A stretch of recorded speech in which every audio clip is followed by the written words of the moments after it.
Hey guys, how are we doing? Crypto Insight UK here, bringing you back another video. And today we've got ETH literally trying to push for all-time highs. It's at $4,684. Fantastic to see for altcoins. Obviously, this is a big reason as to why Bitcoin dominance is bleeding off, which is also fantastic to see, obviously, for altcoins continuation. At some point, there will be a bounce in Bitcoin dominance, and one thing I floated today over there on X is, will that bounce come as and when Bitcoin rallies, or will they all rally together for a little bit, and Bitcoin maybe takes the lead? I think there will be a bounce, as I say, in Bitcoin dominance. Let me just show you this chart again. Sorry, I know yesterday people said slow down on the charts, and I'll try and take that into consideration today. But as you can see on the daily, we got massively oversold, and then prices actually come down lower. So there will be an opportunity for a bullish divergence here for Bitcoin dominance. So from there, we could see a bit of a bounce. I wouldn't be against that. Maybe we see like a large bounce like we did here. Maybe it's a bit of a smaller bounce, like this sort of bounce here. I don't think it'll completely mimic previous cycles. It could just be a consolidation like this. Again, I don't know. It doesn't have to bounce either. It could just absolutely puke. But just looking at the RSI and the daily and how deep we got compared to probably how deep we can get now. We got all the way down to like 11. It's going to have to do some serious work to push the RSI down further than that. That makes me think at some point there will be a bounce. Looking at Bitcoin's liquidity on the hourly, we have liquidity above us, and Bitcoin does look like it could be pushing up into these zones, and then we have more liquidity up at 130. And on the daily, if we look at Bitcoin, we have liquidity all the way up to dense liquidity up to 125, 126, more liquidity up to like 130, and we're starting to even build liquidity up at 150 now. So I do think that those price targets are possible this cycle. Now, with all that being said, I want to talk about altcoins. I think altcoins are obviously what's going off right now. They're popping off. If we look at a few different altcoins, we can see different things. So let's start with Cardano. We touched on Cardano yesterday. We said that there's liquidity building above us on Cardano. Let's get on the hourly. 1 second. We said there's liquidity building above us on Cardano. It's most likely to push into this area of liquidity, and I think this is on, it's on the hourly. And look, we started to take this red liquidity above us. Now, do I think this moves over? No, but does that mean we can't have a correction? Again, no, we could come back down to like this sort of 83-cent level. There's definitely a possibility you could see something like this. Just to retest previous levels and breakout levels. Doesn't have to happen. There's liquidity above us, so we can also just continue that move up. I think most of that depends on the American Open, which from the time of recording is in about 2 hours. That's often recently had quite a lot of effect on markets. Obviously, they bring a lot of volume in the US. But looking at the US, we'll quickly actually touch on that. The American stock market yesterday, so the S&P 500 specifically, finished at an all-time high. Today's opening at another high. And if we look at things more broad, like the Russell, the RTY, which is like 2,000 top 2,000 companies outside of the top 500, I think, or unless it's the 2,000 generally, that also broke above its last retracement level yesterday and closed above there. Something that Blockchain Backer talks about with Brett. If you watch Blockchain Backer's content, I think it's a fair perspective to talk about breadth in that respect. And that does correlate to altcoin movements often. It also just means that people are putting money into things further down the risk curve. I don't necessarily align with Blockchain Backer's view that this is the last push. I think this is probably the penultimate push. There'll be a push and then maybe a larger pullback and consolidation, and then maybe one last blow off top euphoric. But we'll play that as it comes. So we've looked at Cardano. Also, if we look at BNB, which is another token out of the top 10, we'll look at it on the daily to start with. In terms of liquidity, we do have some liquidity still above us. And then if we look on the hourly, sorry, I'm going fast again. I need to slow down. If we look on the hourly, there is again liquidity above us here on BNB, all the way up to about $885. Is there more above that? Not really. Yes, there's some below as well, but when we are in these trending moves, they do often continue. It doesn't mean at some point we can't have like a crazy flush back. We might do and take the liquidity below, but we also might not. Now, one that I really want to touch on is Dogecoin. We've talked about it for the last few days. We're in the Doge trade. It's looking pretty positive right now. It wicked into, let's just get all the liquidity open. We wicked into the dense liquidity above us that we've been discussing. There's still more above where we've stalled out recently. It's on the 5 minute. Why does it keep resetting me to there? There's still more above us in terms of dense liquidity, and then we have more liquidity up at like 26 cent for Doge. And then if we take us to the daily, if my PC loads, it's having a bit of a beast right now. I need a new laptop, I think. If we look on the daily, we've got dense liquidity up at about 29 to 30 cent. And then something else that I want to draw your attention to here for Doge is we do have more liquidity than that, even up towards about 47 cent. And as I said yesterday, I would argue that this 49.50 cent also is probably quite dense liquidity. I'm not sure if the data's not tracked here or if it's just algorithmic bots that close pretty much exactly the bottom. I don't know. But something to look at here for Doge, and this is where I'm going to get a little bit moon boy, and then we'll touch on XRP to finish, because a lot of people are talking about XRP recently. But what we're going to talk about here for Doge is this short-term pattern we've already discussed. What I want to talk about is, where does Doge go on this move? That's a question that I really don't know. People are saying, oh, what are my targets for Doge? But if we look specifically at what's happened historically, we've had these just astronomical moves in such a short period of time. When we get the break from the range, it pretty much sends it and it doesn't look back. So people say, oh, what are my targets? Well, my initial target would be obviously range highs at 47 and then pretty much all-time highs. And I think if we break this resistance area that we're in right now, if we zoom into the lower time frame or just zoom in so you can see it more clearly, if we get a break above these levels here, this box, and we hold above, like, say 30 cent, then these range highs and the retracement levels, obviously your first target is between 60 cent and 48 cent.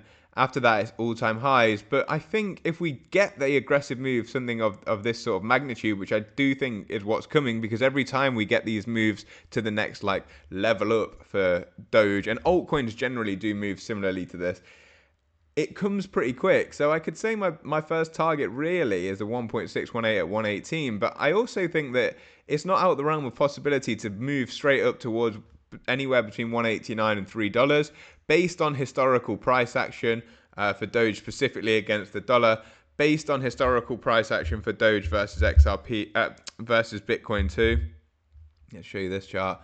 When we look at this chart as well, I discussed this in the newsletter. This is the area that I think we're in, and that means that the next phase is a massive run-up for Doge, and that took us to, what is that, the 1.618 actually, maybe? I don't know, because, oh no, maybe it's just a retracement.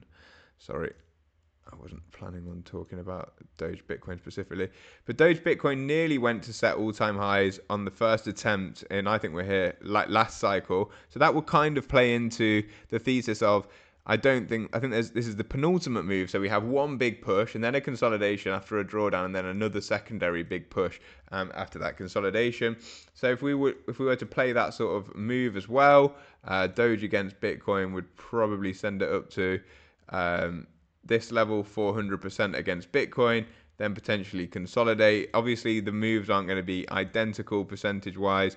52% pullback there, which is what I said. We could have at some point a big pullback. 52% would take us down to this area, but more likely be, say, 30. It could take us to 50% down to this previous high here, and then maybe a continuation for a full Fibonacci extension. If I just take this one off so you can see it more clearly, Doge went for a full Fibonacci extension, 4.236 against Bitcoin. Could something like that happen for Doge? I don't think that's out of the realm of possibility at all, which is about a 23x from current levels for Doge against Bitcoin. So there's that. So people are now saying to me, oh, XRP is just always lagging and all this sort of stuff. And I don't think it is. I actually think the opposite. I think XRP is leading this cycle. So I think that XRP's had this initial move, and then we've consolidated for a large period. And then the next move is XRP again leading other altcoins. And I say that because if we look at XRP ETH, let's have a look at XRP ETH being the largest altcoin in the space. What we can see is we've actually had quite a significant outperformance against ETH so far. So maybe XRP does have only one more leg in it, but I do think we have potentially two more legs in XRP. But XRP ETH has now pulled back into this zone that I said was the strongest area of support. I'm going to take us down on the daily. I've been looking for a call that potentially could pull back into this area. I think that very soon we'll see XRP ETH start to push to the upside. Again, we've got bullish divergences here as price makes lower lows, and the RSI at some point, if it starts to bottom in this area, would be making a higher low, and then we would see XRP taking over the show again. But when people say, oh, XRP is not moved, XRP is always last to move, I actually think that's the opposite. I think XRP's moved first. We've realistically moved from around 51 cent up to current prices at 327 so far this cycle. You can obviously include this price action here if you want to. If you want to go from the absolute lows at 29 cent, so far what we've done for XRP is a 10x. We've done over 1,000%. And if we look at something like ETH, we can include the cycle lows to where we are right now. ETH has done a 4.3x. So even for ETH, pressing all-time highs now, and as exciting as ETH feels, XRP has actually outperformed ETH by double. So that's something to take into consideration. So when people say, "Oh, it's not moved and it's lagging," so I essentially think we're in alt season. This is alt season. It doesn't get much better than this for altcoins. There might be some more parabolic days. There'll be at some point potentially days where we see 20, 30, 40% across the board. But seeing 4, 5, 6, 7, 8% across the board, and then a few days where you have a few red days, and then continuing with 4, 5, 6, 7, 8% as equity markets hit all-time highs, as Bitcoin dominance drops, as the US dollar DXY is dropping, and liquidity indexes around the world are continuing to add. M2, for example, is upticking. I think this is about as good as it gets. It doesn't mean that we're at the top. I don't think that at all. I think there's some euphoric moments to come. And as I said, I think there's probably two more significant waves to come. And exactly which altcoins are where in their cycle, I think I will assess further down the line. But I will also tell you when I'm taking profits. I'm not going to take the chance on many things, especially not on my main portfolio. If XRP has a significant leg up in the imminent future, I will definitely be DCAing out, and I think you'd be a fool not to if you've done I say this to everyone, if you've done a 20x on anything, a 10 to 20x on any sort of amount of capital, whether you think it's exactly what you want to make you whatever financial target you've got mentally, that's up to you. But if you've done that, this sort of return, even from 50 cent, that's a 5.5 time. And if you go all the way up to like $8 to $13, $14, which is what I think the next move could be, it's anywhere from a 16x all the way up to a 31x. And if you're doing that return on whatever you had spare to be able to invest, then that's a lot of money to you. And I think that you should definitely consider to take some of that, whether you believe that XRP is going to be world reserve currency or whatever you might believe. I personally believe if you've done a 16 to 31x on any investment, it's a fantastic time to be taking some profit. I even think a 5x isn't a bad time to be taking profit, realistically.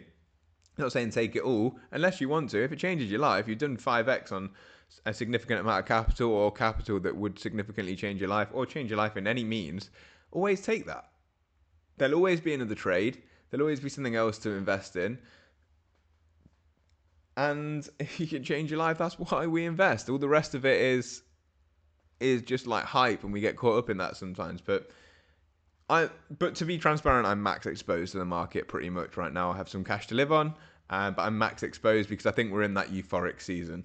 I think it's pretty clear with ETH going towards all-time highs. I think when ETH breaks all-time highs and goes into price discovery, it's going to be more obvious, obviously. And if Bitcoin does the same at the same time, then it's pretty much we've ridden the hard part and we've got the easy part left, which is just where you watch your bags go up, and then you have the harder part of like taking profits. But the pain is finishing and the euphoria is arriving, and that in a way is easy, but I guess in a way it's hard. So I hope that makes sense to you, and I hope it makes sense to you what I was talking about with Doge. It's not that I'm trying to be a moon boy specifically. I'm in a big Doge trade relative to my portfolio size. It's probably worth right now 6-7% of my portfolio, so it's large for me. I don't normally trade this sort of amount, I guess. But I hope you can see why I've got this trade on. I think 7% risk to make, well, if we have like anywhere near what I'm thinking, is 300% gain, which would be what, like 28% of my portfolio, is fantastic risk to reward. Even if we just have to all-time highs or even to retracement levels, 7% to bring back 15% or 20% of my whole portfolio is just fantastic at this point in the cycle. So that's the risk to reward. That's why I've done it. These, as I've spoke to you before, these impulses seem to be growing in size and strength each time. The last 4 hours or so, we've started to see some volume uptick in Doge. I'll just show you this, the bottom of the screen here. When we've started to get these breakout candles, we're seeing some volume supporting it. It would be nice to see continuation and closes above these levels, but we seem to be successively making higher highs, higher lows, and then even within these structures, higher lows and higher highs, which is obviously what we consider an uptrend. And if we can close above this resistance, I think we're on for potentially more explosive extension of a move, and then that's where I'll be looking to take some profits, and I'll keep my eye on it, and I'll keep you updated if you're following that trade. I don't know, I'm not saying you should or you shouldn't. If you do want to follow along on my trades, I do have a link to WEX and MEXC in the description below. They're both non-KYC, you can have a look there. And with all that being said, guys, I think that's the end of today's video. I hope it makes sense to you what I'm trying to explain.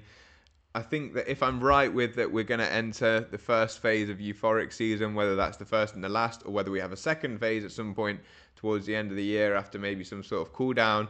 I don't know. Or maybe we just continue all the way through. Like, I really don't know. And as time and price action progresses, I can give you more of a clear opinion on that. But I do think we're very close to that euphoric phase. If we're not already in it, as demonstrated by ETH being back towards all-time highs. And I think ETH goes into price discovery and probably heads towards at least 6, 7, 8, 9, 10,000. And if it does, that is so positive for altcoins generally. And you'll see smaller cap altcoins doing massive multiples, and you could see it very quickly, as I've shown you what happened in previous cycles with Doge, and I even showed you what happened even this cycle with XRP to prove that it's still possible. When people say, oh, it's not going to do that, like the market cap's too big now, blah blah blah, look at what XRP did, and in this short time period you can say, oh yeah, well, you can make your own narrative for it.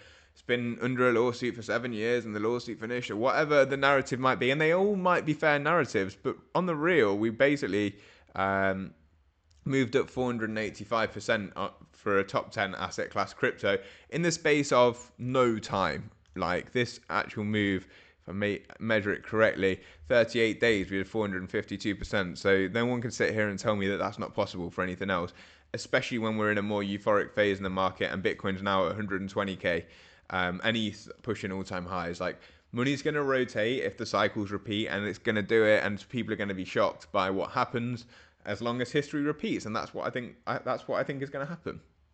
So I hope you enjoyed the video, guys. If you did, please hit the subscribe button, hit the like button. If you've got any questions, please let me know in the description below, and do share it with a friend. It really helps me out. Thank you for everyone who reads the newsletter and watches my YouTubes. Peace up, A-Town Down, as Crypto Insight UK would say.